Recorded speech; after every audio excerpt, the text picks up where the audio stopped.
খবরের প্রথমে দেখে নেব আজকের সংবাদ শিরোনাম। দুই দফায় বঙ্গের ভোট ঘোষণা, নির্বাচন কমিশনের নিরাপত্তায় অতিরিক্ত নজরদারি। প্রাণ হারিয়েছেন বেঞ্জামিন নেতানিয়াহু, মুখ খুলল ইসরায়েল।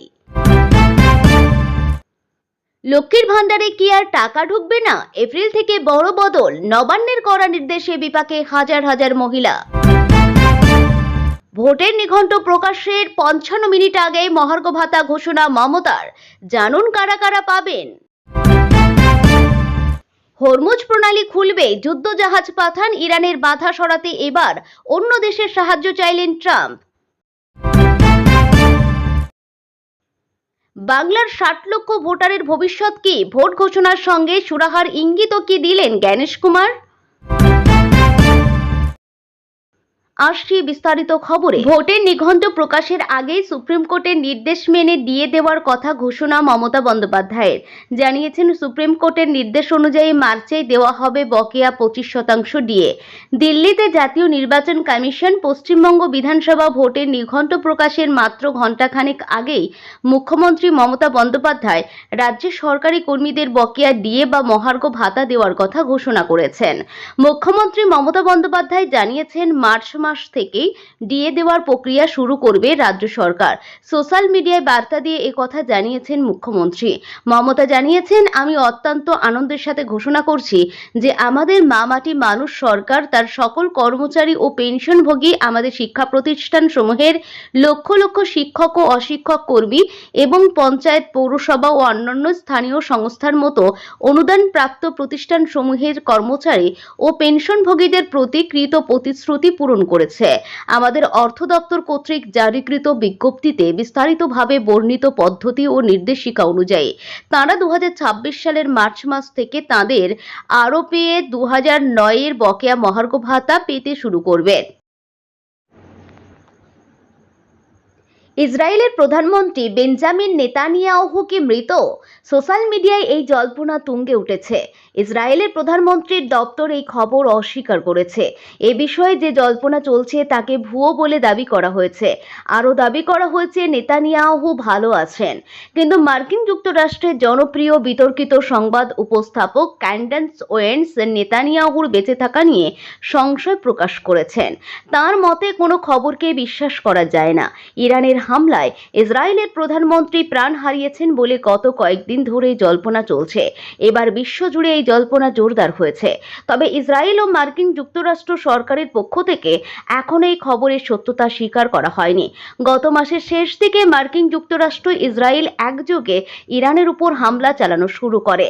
পাল্টা হামলা চালায় ইরান, ফলে শুরু হয়ে যায় পশ্চিম এশিয়ার বিভিন্ন দেশে মার্কিন সেনাবাহিনীর ঘাঁটি লক্ষ্য করেও হামলা চালান ইরান। 28 ফেব্রুয়ারি জানা যায় ইরানের সুপ্রিম লিডার আয়াতুল্লাহ খামেনির মৃত্যু হয়েছে। এরপরই ইরানের পক্ষ থেকে দাবি করা হয় পাল্টা হামলায় নেতানিয়াহুকে পৃথিবী থেকে সরিয়ে দেওয়া হয়েছে, যদিও এখনও সেই দাবির সত্যতা জানা যায়নি। ইরানের হামলায় তার মৃত্যুর জল্পনা শুরু হওয়ার পর থেকে এখনও নেতানিয়াহুকে প্রকাশ্যে দেখা যায়নি। তিনি কোথায় আছেন সে বিষয়েও ইসরায়েল সরকারের পক্ষ থেকে কিছু জানানো হয়নি। এটা নিয়ে প্রশ্ন তুলেছেন ওয়েন্স। তাঁর দাবি, ইরানের সুপ্রিম লিডারের মৃত্যুর পরেও কয়েকদিন সে দেশের পক্ষ থেকে দাবি করা হয়েছিল খামেনি বেঁচে আছেন। ফলে যতক্ষণ না নেতানিয়াহু নিজে প্রকাশ্যে এসে বলছেন তিনি সুস্থ আছেন, ততক্ষণ তার বেঁচে থাকার বিষয়ে সংশয় রয়েই যাচ্ছে। লক্ষ্মীর ভান্ডার প্রকল্পের টাকা এপ্রিল 2026 থেকে বন্ধ হওয়ার ঝুঁকি এড়াতে নবান্নের নতুন নির্দেশিকা সম্পর্কে জানুন। আধার সংযোগ, একক ব্যাংক অ্যাকাউন্ট এবং ব্যাংক ভ্যালিডেশন সংক্রান্ত গুরুত্বপূর্ণ তথ্যের বিস্তারিত প্রতিবেদন। পশ্চিমবঙ্গ সরকারের অন্যতম জনপ্রিয় প্রকল্প লক্ষ্মীর ভান্ডার নিয়ে বড়সড় আপডেট দিল নবান্ন। 2026 সালের এপ্রিল মাস থেকে এই প্রকল্পের টাকা পাওয়ার ক্ষেত্রে বেশ কিছু কঠোর নিয়ম কার্যকর হতে চলেছে। রাজ্য প্রশাসনের পক্ষ থেকে জানানো হয়েছে, যারা এই নতুন নির্দেশিকা বা শর্তাবলী পালন করবেন না তাদের ব্যাংক অ্যাকাউন্টে টাকা ঢোকা বন্ধ হয়ে যেতে পারে। তাহলে কি এপ্রিল মাস থেকে ঢুকবে না টাকা? নবান্ন সূত্রে খবর, বর্তমানে এই প্রকল্পের মাধ্যমে প্রায় 2,40,00,000-এর বেশি মহিলা আর্থিক সহায়তা পান। ফেব্রুয়ারি 2026 থেকে রাজ্য বাজেটে এই ভাতার পরিমাণ বৃদ্ধি করে সাধারণ ও ওবিসি শ্রেণীর জন্য 1,500 টাকা এবং তফসিলি জাতি ও উপজাতির জন্য 1,700 টাকা করা হয়েছে। তবে এই বর্ধিত সুবিধা নিরবিচ্ছিন্নভাবে পেতে গেলে উপভোক্তাদের কয়েকটি বিষয়ে বিশেষ সতর্ক হতে হবে বলে জানাচ্ছে নবান্ন। নবান্ন যে 5টি প্রধান শর্তের কথা জানিয়েছেন সেগুলি হলো: সাধারণ সংযোগ বাধ্যতামূলক, ব্যাংক অ্যাকাউন্টের সঙ্গে আধার কার্ড লিঙ্ক করা না থাকলে এপ্রিল থেকে টাকা পাঠানো সম্ভব হবে না। সিঙ্গেল ব্যাংক অ্যাকাউন্ট, আগে অনেকেই জয়েন্ট অ্যাকাউন্টে টাকা পেতেন, কিন্তু এখন থেকে শুধুমাত্র উপভোক্তার নিজস্ব নামে থাকা সিঙ্গেল বা একক অ্যাকাউন্টে টাকা পাঠানো হবে। বয়স সীমা, উপভোক্তার বয়স অবশ্যই 25 থেকে 60 বছরের মধ্যে হতে হবে। 60 বছর পূর্ণ হলে তাকে বার্ধক্য ভাতার জন্য আবেদন করতে হবে। সরকারি চাকরি বা পেনশন, যদি কোনো মহিলা স্থায়ী সরকারি চাকরি করেন বা নিয়মিত সরকারি পেনশন পান তবে তিনি এই প্রকল্পের সুবিধা পাবেন না। আবেদনপত্রে দেওয়া আইএফএসসি কোড বা ব্যাংক ডিটেলসে ভুল থাকলে পেমেন্ট রিজেক্ট হয়ে যাবে। বিশেষ করে মাঝছোয়া ব্যাংকগুলির পুরনো আইএফএসসি কোড ব্যবহার করলে সমস্যা হতে পারে। প্রশাসন জানিয়েছে উপভোক্তারা যেন সরকারি পোর্টালে গিয়ে তাদের বেনিফিশিয়ারি স্ট্যাটাস পরীক্ষা করে নেন। যদি স্ট্যাটাসে ব্যাংক ভ্যালিডেশন ফেল বা ভ্যালিডেশন এরর দেখায় তবে দ্রুত স্থানীয় বিডিও অফিস বা দুয়ারে সরকার ক্যাম্পে যোগাযোগ করে তা সংশোধন করতে হবে। এপ্রিলের কিস্তি পাওয়ার আগে এই সংশোধন প্রক্রিয়া সম্পন্ন করার পরামর্শ দিচ্ছে নবান্ন। রাজ্যে ভোটার তালিকা নিয়ে নজিরবিহীন আইনি জটিলতাও, প্রায় 60 লক্ষ নাম ঝুলে থাকার মধ্যে বাংলার বিধানসভা নির্বাচনের দিন ঘোষণা হয়ে গেল। রবিবার বিকালে দিল্লির বিজ্ঞান ভবন থেকে মুখ্য নির্বাচন কমিশনার জ্ঞানেশ কুমার জানিয়ে দিয়েছেন, পশ্চিমবঙ্গের 294টি আসনে ভোট গ্রহণ হবে মাত্র 2 দফায়। আগামী 23শে এপ্রিল প্রথম দফায় 152টি আসনে এবং 29শে এপ্রিল দ্বিতীয় দফায় 142টি আসনে ভোট হবে। নির্বাচনের ফলাফল প্রকাশিত হবে 4ই মে। নির্বাচন কমিশন ভোটের দিনক্ষণ ঘোষণা করে দিলেও এ রাজ্যে ভোটার তালিকার বিশেষ নিবিড় সংশোধন প্রক্রিয়া এখনো অসম্পূর্ণ। গত 28শে ফেব্রুয়ারি প্রকাশিত তালিকায় প্রায় 60,06,675 জন ভোটারের নাম বিবেচনাধীন বলে জানানো হয়েছিল। অর্থাৎ এই বিপুল সংখ্যক মানুষের ভোটাধিকার নিয়ে এখনো চূড়ান্ত সিদ্ধান্ত হয়নি। এদিনের সাংবাদিক বৈঠকে ভোটারের অতিরিক্ত তালিকা নিয়ে প্রশ্নের জবাবে মুখ্য নির্বাচন কমিশনার বলেন, সুপ্রিম কোর্টের নির্দেশ মোতাবেক হাইকোর্টের তত্ত্বাবধানে বিচারকরা কাজ করছেন। বিচার প্রক্রিয়া শেষে অতিরিক্ত তালিকা প্রকাশিত হলে সেই নামগুলি বর্তমান তালিকার সঙ্গে যুক্ত করে দেওয়া হবে। জ্ঞানেশ কুমার স্পষ্টভাবে না বললেও তার কথা থেকে ইঙ্গিত হলো, ভোটের আগ পর্যন্ত যতক্ষণ নাম বিবেচনা করা সম্ভব হবে এবং যোগ্য বলে বিবেচিত হবে তারাই ভোট দিতে পারবেন, বাকিরা পারবেন না। সুপ্রিম কোর্টের নির্দেশে বর্তমানে কলকাতা হাইকোর্টের 700-র বেশি বিচার বিভাগীয় আধিকারিক এই তালিকায় অসঙ্গতি খতিয়ে দেখছেন। প্রধান বিচারপতি সুজয় পাল প্রতিদিন কাজের অগ্রগতির খবর নিচ্ছেন। শনিবার পর্যন্ত প্রায় 18 লক্ষ নামের নিষ্পত্তি হয়েছে। বাঁকুড়া ও পুরুলিয়ার মতো জেলায় কাজ প্রায় শেষ হলেও মুর্শিদাবাদ, দক্ষিণ 24 পরগনা, উত্তর দিনাজপুর ও মালদহে এখনো অনেকটা কাজ বাকি। এসআইআর প্রক্রিয়া শুরুর আগে রাজ্যে ভোটার ছিল 7,66,00,000-এর বেশি। গত 28 তারিখ প্রকাশিত তালিকায় যোগ্য ভোটারের সংখ্যা দাঁড়িয়েছে 6,44,52,609 জন। কমিশন সূত্রে খবর, ভোটের আগে ধাপে ধাপে আরও কয়েকটি অতিরিক্ত তালিকা প্রকাশ করা হতে পারে। একটি বিশেষ সফটওয়্যারের মাধ্যমে এই তালিকা তৈরির কাজ চলছে, যার জন্য আদালতের ছাড়পত্র প্রয়োজন। রাজ্যের বিশেষ নির্বাচনী পর্যবেক্ষক সুব্রত গুপ্ত এ বিষয়ে আলোচনার জন্য বর্তমানে দিল্লি রয়েছেন। মনে করা হচ্ছে, প্রার্থীদের মনোনয়ন জমা দেওয়ার শেষ দিন পর্যন্ত যত নামের নিষ্পত্তি হবে সেই নামগুলি ভোটার তালিকায় ঠাঁই পাবে এবং তারা ভোট দিতে পারবেন। যাদের নাম বাদ পড়বে তারা বিশেষ ট্রাইব্যুনালে অ্যাপিল করার সুযোগ পাবেন। তবে সেই ব্যবস্থার স্বচ্ছতা নিয়ে এখনো ধোঁয়াশা কাটেনি। সাধারণত পূর্ণাঙ্গ ভোটার তালিকা ছাড়া নির্বাচন হওয়া প্রায় অসম্ভব। তাই অসম্পূর্ণ তালিকা ও বিবেচনাধীন নামের এই জটিলতা নিয়ে বিরোধীরা বা সাধারণ ভোটাররা ফের সুপ্রিম কোর্টের দ্বারস্থ হতে পারেন বলে মনে করা হচ্ছে। কমিশন ও আদালতের এই বিনজির দড়ি টানাটানির মধ্যে 2 দফার এই ভোট গ্রহণ প্রক্রিয়া কতটা মসৃণ হয় এখন সেটাই দেখার। ভোটের নিঘণ্ট প্রকাশের আগেই সুপ্রিম কোর্টের নির্দেশ মেনে দিয়ে দেওয়ার কথা ঘোষণা মমতা বন্দ্যোপাধ্যায়ের। জানিয়েছেন, সুপ্রিম কোর্টের নির্দেশ অনুযায়ী মার্চেই দেওয়া হবে বকেয়া 25% ডিএ।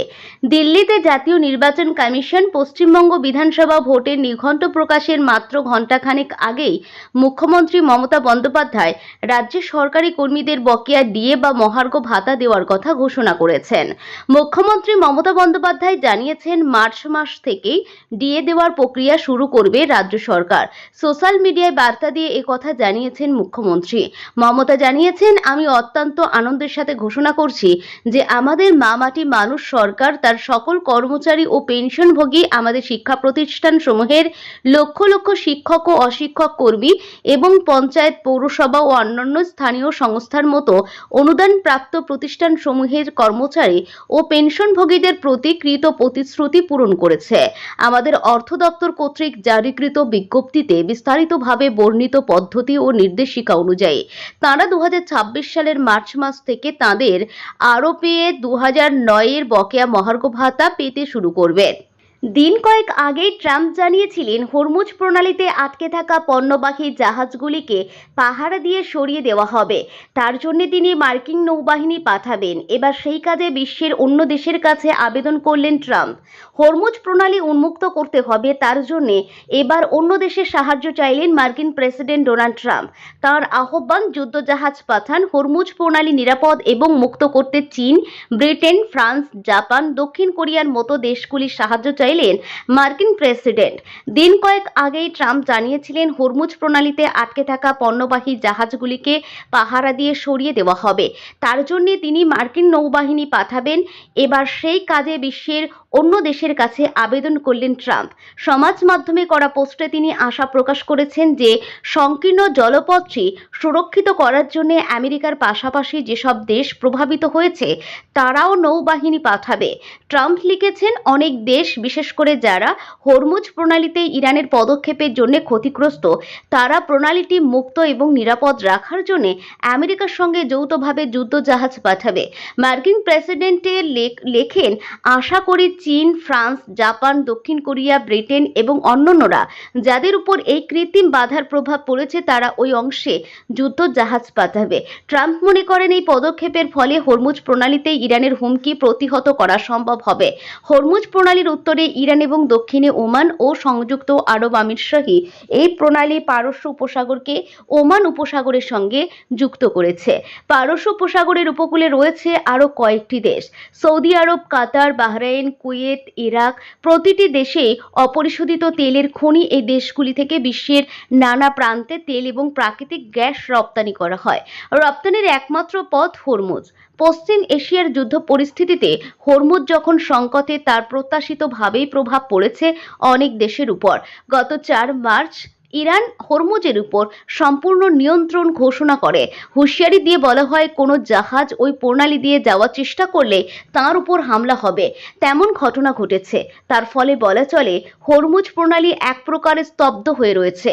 সেই হরমুজ প্রণালী সচল করতে আরও একবার হুঁশিয়ারি দিলেন মার্কিন প্রেসিডেন্ট। তার দাবি, এই জলপথ সুরক্ষিত করতে আমেরিকা সরাসরি সামরিক পদক্ষেপ করবে। ট্রাম্পের কথায়, আমরা ইতিমধ্যেই ইরানের সামরিক ক্ষমতার 100% ধ্বংস করেছি। তবে তারা যতই হেরে যাক না কেন, ওই জলপথের কোথাও ড্রোন পাঠানো, মাইন ফেলা অথবা নিকটতম স্থান থেকে ক্ষেপণাস্ত্র ছোড়া তাদের পক্ষে সহজ। তবে মার্কিন প্রেসিডেন্ট জানান, ইরানের বিরুদ্ধে পদক্ষেপ করবে আমেরিকা।